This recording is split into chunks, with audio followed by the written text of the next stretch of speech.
Shri V R Anoop, ഇത് നോക്കിപ്പോൾ കോൺഗ്രസ് ഇതുമായി ബന്ധപ്പെട്ട വലിയ തോതിലുള്ള വിമർശനം ഉന്നയിക്കുന്നുണ്ട്. പാർട്ടി നിലവിൽ പുറത്താക്കുകയും ചെയ്തിരിക്കുന്നു കുഞ്ഞികൃഷ്ണനെ.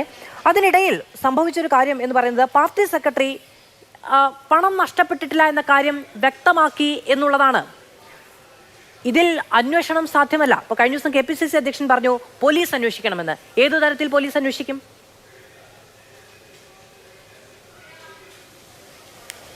ഇവിടെ കൃത്യമായൊരു ആരോപണം മുന്നിൽ നിൽക്കുകയാണ്.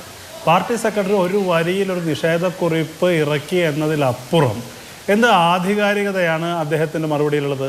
അദ്ദേഹം പറയുന്നത് പാർട്ടിക്ക് ഒരു പൈസ പോലും നഷ്ടപ്പെട്ടിട്ടില്ല. ഈ ചർച്ചയ്ക്കിടയിലും ഉയർന്ന കാര്യങ്ങൾ നമ്മൾ കേട്ടതല്ലേ. ഈ പറയുന്നത് കുഞ്ഞികൃഷ്ണൻ അദ്ദേഹം വളരെ കൃത്യമായി വിശദീകരിച്ചു.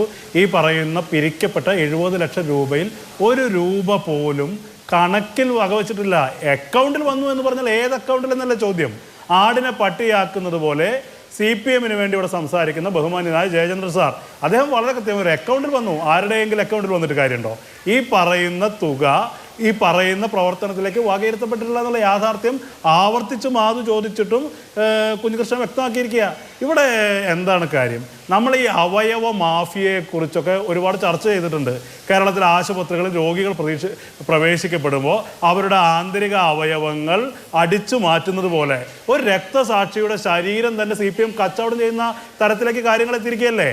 ഒരു രക്തസാക്ഷിയുടെ രക്തസാക്ഷിത്വം വിൽപ്പന ചരക്കാക്കുകയാണെന്നേ. അതിൻ്റെ പേരിൽ പണപ്പിരിവ് നടക്കുക, എന്തെങ്കിലും തുക പേരിന് മാത്രം കൊടുക്കുക. ആ വീടിൻ്റെ കാര്യത്തിൽ പോലും 29 ലക്ഷം കരാറുകാരന് കൊടുത്തത് 35 ലക്ഷമായി കാണിക്കുക. അതിനുശേഷം ഇത്ര ഭീമമായ തുക ഈ പറയുന്ന ബന്ധപ്പെട്ട വ്യക്തികളുടെ അക്കൗണ്ടിലേക്ക് പോകുന്നത്. ഇവിടെ രക്തസാക്ഷിത്വത്തിന് വിപണനമാണെന്നേ. രക്തസാക്ഷി എന്ന് പറയുന്നത് ഒരു വിൽപ്പന ചരക്കായി മാറിയിരിക്കുക. ഇത്തരം കാര്യങ്ങൾ ഉന്നയിക്കുമ്പോൾ ഞങ്ങളുടെ പാർട്ടിയാണ്, ഞങ്ങളുടെ പാർട്ടി പിരിച്ച കാര്യത്തിൽ കോൺഗ്രസ് എന്താണ് ചോദ്യങ്ങൾ ചോദിക്കാനുള്ള അവകാശം എന്നൊക്കെ ചോദിച്ചാൽ പ്രതികരണം ശ്രീ വി ആർ അനൂപ് രാജേന്ദ്രനുമായി ബന്ധപ്പെട്ട പ്രതികാരം പറയുമ്പോൾ കൈകാര്യം ചെയ്യും എന്ന് പറയുകയാണ്. എന്റെ ഭാഷയിൽ പറഞ്ഞാൽ തീർത്ത് കളയണം എന്ന് പറയുകയാണ്. മമ്മണി ഇതിനു മുൻപ് 1, 2, 3 പ്രസംഗമൊക്കെ ഓർമ്മയുണ്ടല്ലോ.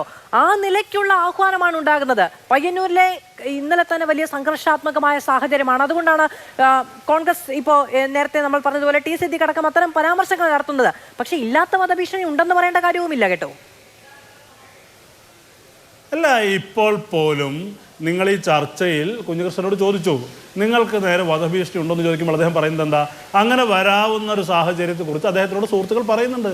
CPM എന്ന പാർട്ടിയെക്കുറിച്ച് അടുത്തറിയുന്ന ആളുകളെ സംബന്ധിച്ച് ഇത്തരം കാര്യങ്ങൾ പറഞ്ഞാൽ അതെന്ത് അതിശയോക്തിയാണോ? ഇവിടെ അത്തരം കാര്യങ്ങൾ നടപ്പിലാക്കപ്പെട്ടിട്ടില്ലേ? TP ചന്ദ്രശേഖരൻ്റെ അനുഭവം എന്തായിരുന്നു? TP ചന്ദ്രശേഖരൻ എന്ന് പറയുന്ന ഒരു പാർട്ടി ശത്രുവല്ലല്ലോ. അദ്ദേഹം BJP കാരനായിരുന്നില്ലല്ലോ, കോൺഗ്രസ്സുകാരൻ പോലും അല്ലല്ലോ. അദ്ദേഹം പാർട്ടിക്കകത്ത് ഒരു പ്രത്യേക നിലപാട് സ്വീകരിച്ച് പാർട്ടിയിൽ നിന്ന് പുറത്തുപോയ ആളാ. ആ പാർട്ടിയിൽ നിന്ന് പുറത്തുപോയ ഘട്ടത്തിൽ പോലും പാർട്ടിക്കെതിരെ നിലപാടെടുത്ത് കോൺഗ്രസിന്റെ കൂടെ മത്സരിക്കാൻ തയ്യാറല്ല എന്ന് പറഞ്ഞ ആളാ. ഞാൻ അടിസ്ഥാനപരമായൊരു CPM കാരനാണ്, CPM കൂടെ നിന്നാലും കോൺഗ്രസിന്റെ കൂടെ നിൽക്കില്ല എന്ന് RMP രൂപീകരിച്ചതിന് ശേഷം നിലപാടെടുത്ത ആളാ. അദ്ദേഹത്തെ സ്നേഹബുദ്ധിയ സുഹൃത്തുക്കൾ ഉപദേശിക്കുന്നുണ്ട്, സൂക്ഷിക്കണം എന്ന് പറയുന്നതിന് വധഭീഷണി ഉണ്ട് എന്നൊരു പബ്ലിക് സ്റ്റേറ്റ്മെന്റ് ആക്കി മാറ്റാൻ പറ്റുമോ? അതൊരു ക്രൈമാണ്. അത് കമ്മിറ്റ് ചെയ്തിട്ടില്ല പാർട്ടി ഇതുവരെ. ഇല്ല, വധഭീഷണി എന്ന് പറയുന്നത് ഒരു ക്രൈമാണ്. അങ്ങനെ ഒന്ന് ഉണ്ടായിട്ടില്ല. ഉണ്ടാകാത്ത ക്രൈം ഉണ്ടായി എന്ന് പറയുന്നത് തെറ്റാണ്. അല്ല, ഈ ക്രൈം എന്ന് പറയുന്നത് ഈ ഒരു വധഭീഷണി ഈ സാഹചര്യത്തെക്കുറിച്ച് അറിഞ്ഞു മിണ്ടാതിരിക്കണോ, അല്ലെങ്കിൽ വധം സംഭവിച്ചതിന് ശേഷം അനുശോചനം രേഖപ്പെടുത്തുകയാണ് വേണ്ടത്? CPM കാലങ്ങളായി അനുവർത്തിച്ചു വരുന്ന പ്രയോഗിച്ചു വരുന്നത് ഇതാണ് എന്ന് അല്ല. ഈ പറയുന്ന സുഹൃത്തുക്കളെ ഇപ്പോൾ പോലും നിങ്ങൾ ഈ ചർച്ചയ്ക്കിടയിൽ മാധു തന്നെ ആവർത്തിച്ചു ചോദിച്ചു അദ്ദേഹം അത്തരം ഒരു വധഭീഷണി ഉണ്ടാകാനേ സാധ്യതയില്ല എന്നുള്ള നിലപാട് സ്വീകരിച്ചിട്ടുണ്ടോ?